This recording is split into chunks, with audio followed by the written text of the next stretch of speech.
investigó los decretos de urgencia en la época de Fujimori y efectivamente se habló también de una práctica sistemática en virtud de la cual se utilizaron estos vehículos normativos para posibilitar algunos casos de corrupción. En resumen, yo creo que tiene que investigarse, pero hay que ser cuidadosos para no forzar situaciones en búsqueda de prácticas corruptas que de pronto no existen y se trata más bien de una mala política de Estado, una decisión negligente, equivocada, en fin. Claro. Creo que eso tendrá que decidirlo la investigación. Si la Procuraduría ha decidido formalizar denuncia, debe ser porque cuenta con algunos indicios lo que hemos razonables, publicado, ¿no? Lo que hemos publicado todo está contenido en la denuncia del procurador, que la tenemos aquí, ¿no? Es decir, toda la información, obviamente no podíamos publicar toda la denuncia, pero la información está aquí y, bueno, la hemos estudiado página por página y lo que hemos mostrado es apenas un resumen, ¿no? Para que la gente pueda entender la forma en que funcionaba esto. Es más, aquí hay otra denuncia presentada también por Amado Enco, que está referida más bien al caso del muelle del Callao, al muelle norte, me parece, que es la otra obra donde también está Alan García, Cornejo, se repiten varios nombres, no todos estos vinculados a funcionarios del segundo gobierno, y se habla más bien de un manejo de voluntades. Eso es lo que Jorge del Castillo decía, es un poco torpe creer que Alan García hipnotizaba a sus funcionarios, pero sí de pronto vale la pena reflexionar sobre el uso y abuso de los decretos y de aquí en adelante quizás ser un poco más estrictos, ¿no? Yo siempre he sostenido que una investigación no tiene que ofender a nadie, más aún en un país donde la corrupción y la impunidad han campeado por tanto tiempo. Por lo tanto, salvo que fueran investigaciones manipuladas, digitadas, generadas con mala intención, donde no hay ningún elemento que permita sospechar que ha habido un ilícito, todas las demás deben correr, y deben correr, por supuesto, con las garantías del debido proceso, para que ponderadamente, y en este caso a raíz de una solicitud de la Procuraduría, la Fiscalía luego pueda evaluar si efectivamente existen elementos que permitan afirmar que se han cometido delitos, que se han distorsionado políticas de Estado para beneficiar a algunas empresas o a algunos funcionarios, y en ese caso todo el peso de la ley tiene que caer sobre los responsables. Así es. Procurador, quería preguntarle por la situación de Pedro Chávarri. Hablábamos con el congresista Gino Costa, ya no es más fiscal de la Nación, y él dice que a la luz de lo ocurrido hoy en el Congreso es muy probable que en un tiempo no muy largo Pedro Chávarri tenga que pagar los delitos cometidos con prisión. ¿Usted cómo analiza su salida de la Fiscalía de la Nación, la asunción de Zoraida Ábalos y las decisiones que se han tomado el día de hoy para proceder con las investigaciones de todas las denuncias presentadas ante la Subcomisión de Acusaciones Constitucionales?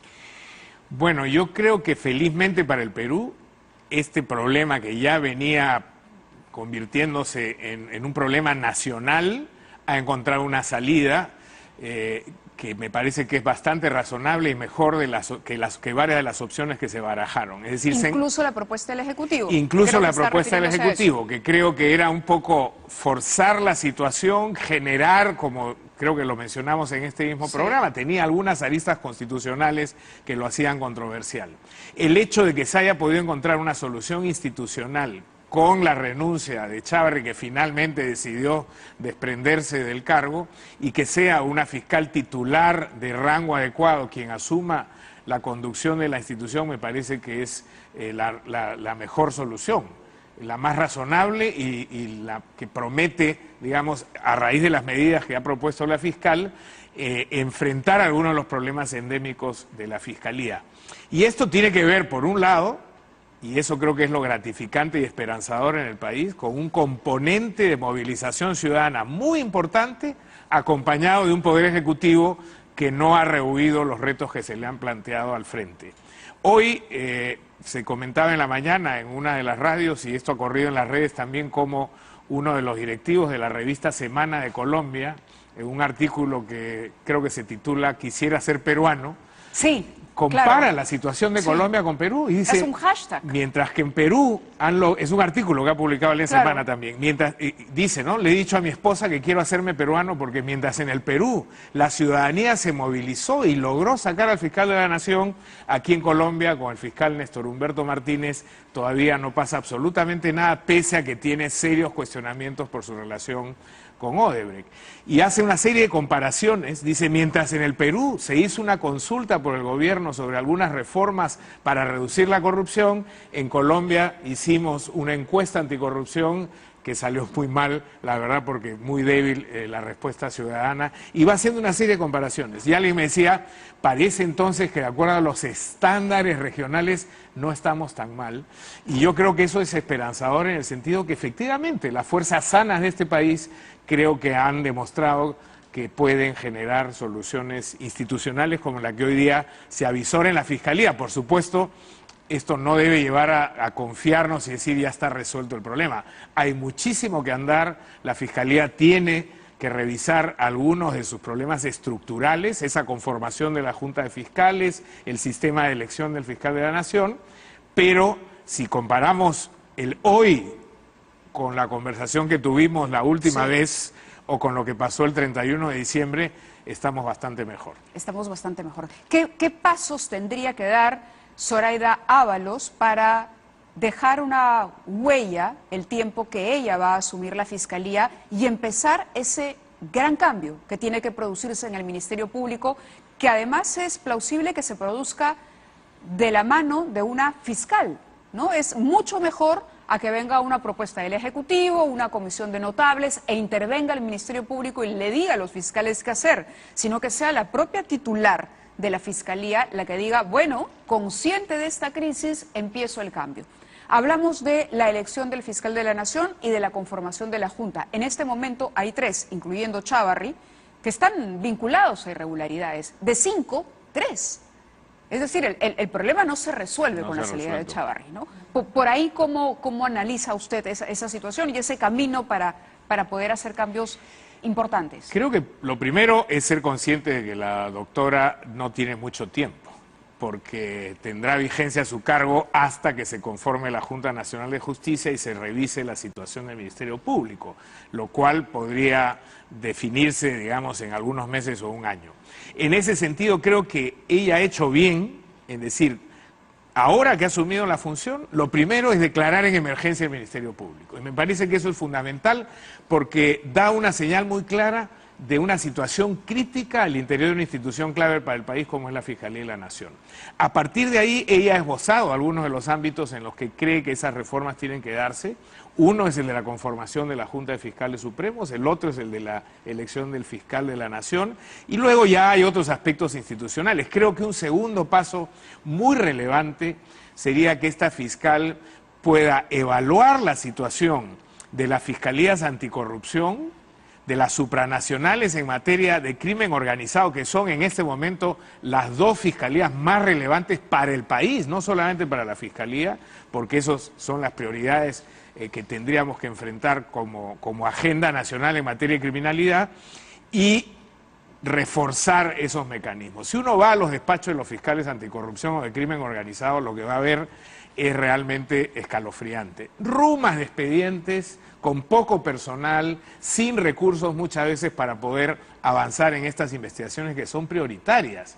Vemos a estos fiscales que hemos apoyado muchos de nosotros, que nacionalmente cuentan con el respaldo del país, pero sin embargo tienen 6, 7, 8, 10 investigaciones gigantes que evidentemente no van a poder procesar en tiempo adecuado con los equipos tan pequeños que tienen. Entonces creo que tiene que hacerse un análisis de la situación de recursos humanos y económicos, tanto de las Fiscalías de Crimen Organizado como de Corrupción, darles prioridad en la agenda del Ministerio Público e incrementar esos equipos para que puedan avanzar en tiempo adecuado. La gente quiere ver resultados. Si esos resultados empiezan a producirse en el tiempo adecuado, la ciudadanía irá reforzando esa suerte de recuperación de confianza que se ha expresado en estas movilizaciones que hemos visto en los últimos tiempos. Claro, tiene que ir a la par del trabajo que ellos efectúan. O sea, es bien complicado poder sacar adelante, por ejemplo, un acuerdo de colaboración con Odebrecht si uno al mismo tiempo tiene que estarse ocupando de asuntos logísticos menores. Absolutamente, y además tiene 8 o 10 casos gigantes, porque una cosa es el tema de las elecciones y los falsos aportantes, otra cosa, hemos visto que ahora se vienen investigaciones sobre la línea 2 del metro, está lo del gasoducto del sur, está lo del Club de la Construcción, y todos están concentrados en un mismo equipo, son muy pocas personas. Hemos visto que el día de la conferencia de prensa son 4 fiscales provinciales que a su vez tienen algunos más en su entorno, pero que eso es totalmente ¿Qué tan grave insuficiente. es la falta de fiscales capacitados para asumir esas investigaciones? Porque también está el temor, la doctora Ábalos nos explicaba, estoy permitiendo que sean los coordinadores de los equipos aquellos que pidan a los fiscales de confianza. Tengamos en cuenta que claro, el nombre del malvado de la Fiscalía es Pedro Chávarri, digamos, todos hablamos Chávarri, fuera Chávarri, pero no sé si usted comparte esa opinión, no es Chávarri solo, y Chávarri tiene, si permaneció tanto tiempo es porque tenía de alguna manera también algunas conexiones, algunos vínculos, alguna gente que todavía le era leal o le servía a otro nivel, en niveles inferiores, y que podía torpedear el trabajo. Hemos visto a los resguardos mismos retirando material. Entonces va a ser bien delicado poder hacer crecer esos equipos y protegerlos de una intromisión o de situaciones que se repitan como las que acabamos de ver, ¿no? Mire, una depuración es evidentemente necesaria y a mí no me parece tan complejo, porque al interior de una institución uno sabe quién es quién. Correcto. Y yo estoy seguro que la nueva fiscal de la Nación sabe perfectamente quién. dónde está el lado enfermo y el lado sano de esa institución. A mí me parece más relevante otro tema. Hace poco vino un especialista internacional a trabajar precisamente con algunos fiscales anticorrupción y a la salida de la primera reunión, el primer taller que tuvo, me comentó con estupefacción que no comprendía el diseño del despacho fiscal peruano. Dice, todos son abogados, puros penalistas, y estos casos no requieren penalistas para analizar el contenido económico de un contrato, el valor de los tramos de una carretera, la complejidad de un proyecto como Paita o el puerto del Callao. Ahí necesitamos otro tipo de especialistas, analistas económicos, especialistas en informática, análisis de redes, softwares que permitan cruzar información. Y aquí creemos que teniendo puros penalistas vamos a resolver problemas de esta complejidad. Estos son problemas multidisciplinarios. Entonces se puede tener un equipo de 10 o 12 fiscales capacitados, honestos, que dirijan una estrategia, pero tienen que tener un equipo que no pasa por tener más abogados, creo yo, sino por tener especialistas en economía, en tributación, en inversión privada, contratos complejos, relaciones corporativas, empresas offshore, que no sean necesariamente etcétera. Fiscales, pueden ser asesores. Por supuesto que no tienen que ser fiscales. Ajá. Esos son especialistas profesionales que son contratados y se integran al despacho fiscal como miembros del equipo que finalmente aportan técnicamente para que luego en el ámbito jurídico se tomen las decisiones A la luz de la adecuadas. información que va a llegar de Brasil, eso es indispensable. Absolutamente indispensable, y tenemos que romper el viejo modelo fiscal de decir acá solo los penalistas pueden manejar esta historia. Eso es falso. Los penalistas entendemos probablemente el 15% de la complejidad que tiene un contrato como el del gasoducto del sur, o el puerto del Callao, o el puerto de Paita, o la línea 2 del metro. Es decir, eso requiere otro tipo de perfil profesional y, por supuesto, herramientas que permitan desde la informática y todo lo que la ciencia provee hoy día poder procesar esta información de la manera más adecuada y eficaz posible. Quería aprovechar su experiencia durante la investigación de lo que fue esta dualidad, ¿no? Alberto Fujimori, Vladimiro Montesinos, la época de corrupción de la década de los años 90, para hacer un análisis de la situación de Fuerza Popular hoy. ¿Cómo analiza la situación de ese partido hoy? ¿Es un partido que ha repetido prácticas? ¿Ve en el caso de Yoshiyama o de Keiko Fujimori algo de lo que había en esta simbiosis Fujimori-Montesinos? Sí, yo creo que hay una transfusión genética de los aspectos negativos que desarrolló el fujimorismo en la época que nos tocó investigar a nosotros.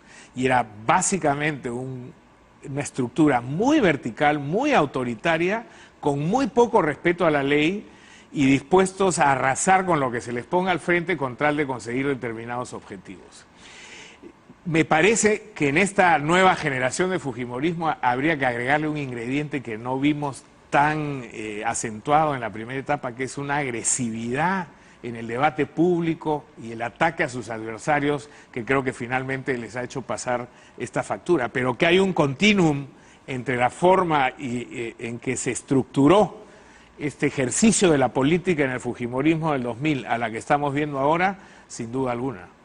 En el caso de Keiko Fujimori, su mayor argumento de defensa es que ella no fue funcionaria pública y que justamente por eso no tuvo que ver, o su responsabilidad no sería la misma que la que tendrían Alejandro Toledo, Kuczynski, Alan García o cualquier otro que haya ocupado el cargo de presidente de la República, Ollanta Humala, por ejemplo, porque no firmó contratos, no concesionó. ¿Qué tan delicada es la situación de Keiko Fujimori en este momento? ¿Es realmente la cabecilla de una organización criminal? Hemos visto que hay gente que ha salido, ella está, la abogada dice que esto de los 36 años en prisión es bastante duro para un proceso que se podría llevar a cabo en libertad. ¿Usted consideraría que se puede llevar a cabo en libertad? ¿Que sea abusado como en otros casos de la prisión preventiva en su caso? A mí me da pena lo que ha ocurrido con Keiko Fujimori, porque creo que en la primera etapa, la de su padre, ella más bien jugó un rol casi de contrapeso frente a ciertas arremetidas del sector más agresivo y más corrupto de ese régimen. Hay que recordar que ella se enfrentó a Montesinos y que cuando su padre huyó, ella se quedó. Ella se queda en el puso país. Cara y trató de reorganizar este partido, pero en el camino parece que fue simplemente fagocitada por estas estructuras que tenían esa herencia autoritaria del fujimorismo primitivo, digamos. Y ha terminado siendo encarnado por Yoshiyama en este caso, ¿usted cree? Mire, a mí Yoshiyama, le voy a decir con toda honestidad, yo lo he conocido, es más, yo fui nombrado procurador por él en algún momento en el Ministerio de Transportes para el caso Zanatti, y me parecía, en el contexto de los fujimoristas que había en ese tiempo, más bien de un talante de apertura. Y ha terminado como está, tendrá que explicar y seguramente rendir cuentas de todas estas acusaciones que hay en su contra. Él no era quien personificaba el ala más dura y más feroz del fujimorismo, es más, fue defenestrado por Montesinos en un momento, incluso se le retiró la seguridad cuando salió del Ministerio de Transportes y Comunicaciones por este desencuentro, porque él estaba más cercano a Santiago Fujimori que al sector de Vladimiro Montesinos. Hay que recordar que en esa época habían facciones al interior también. Ahora, sobre que si por el hecho de no ser funcionaria pública tiene menos responsabilidad que quienes son funcionarios públicos, desde la teoría del derecho penal eso no necesariamente es así. A ella se le están imputando delitos que tienen que ver con su capacidad de inducción o de toma de decisión, lo que se llamaría una suerte de autoría mediática, una persona desde atrás que estructura, instruye, da órdenes para que otros ejecuten, y eso es lo que se ha discutido en esta orden de prisión y ha llevado a la sala a la convicción de que existen elementos suficientes de que habría partido de ella por su posición en el partido y por los elementos que aparecen en otras pruebas que constan en el expediente. De ella habría partido la decisión de tratar de entorpecer la investigación, dinamitarla y obstaculizar el trabajo del fiscal. Y eso justifica esa decisión confirmada por la Corte en días pasados. Aun cuando no haya peligro de fuga, cuando se sostiene. Son alternativos. Puede no haber peligro de fuga, pero sí peligrosidad para entorpecer y adulterar el escenario probatorio, suficiente. Si se cumplen los otros dos requisitos, es que haya indicios suficientes y que la pena sea superior a los 4 años de privación de libertad. Nos queda un minuto nada más. Quería preguntarle por la situación del caso Humala. Ya terminó la investigación preliminar, se va a proceder a formalizar una acusación. El abogado de los esposos Humala Heredia ha estado aquí, ha dicho que esto corre, simplemente es cosa de plazo. En ese caso... Bueno, parece que finalmente se va a producir lo que era un clamor casi nacional, es decir, ¿por qué los fiscales no formalizan la acusación si ya tienen toda la evidencia en el expediente, en vez de tratar de alargar la prisión preventiva, ¿no? Ya ha anunciado el fiscal que está preparado y que va a formular esa acusación. Y que tiene 30 días para... Si para tiene, digamos, los elementos suficientes, lo que debe ocurrir es que el juez seguramente tomará una decisión condenatoria. Todo indicaría, por lo que ha trascendido a través de los medios de prensa, que en el caso de Toledo y de Humala existe un cúmulo de evidencia que va a ser bien difícil. Y que hablan puedan de exonerarse juicios que no durarían años. Cuando se le pregunta al fiscal, el fiscal dice, le pregunta a un periodista en una entrevista, hablamos de años para tener una sentencia, y dice, no, meses. ¿Eso es posible? Sí, con el nuevo código definitivamente la etapa oral ya en esta fase de acusación y defensa es mucho más breve. Pueden ser audiencias continuadas de muchas horas y seguramente habrá resultados este mismo año. Muy bien, procurador, muchísimas gracias por haber estado con nosotros. Ex procurador. Me van a denunciar por por usurpación de funciones. No, ex procurador, muchísimas gracias porque nos ayuda a entender estos temas y bueno, nos vemos una próxima oportunidad. Con gusto. Gracias. Muy buenas noches a ustedes también. Regresamos mañana a 9 en punto.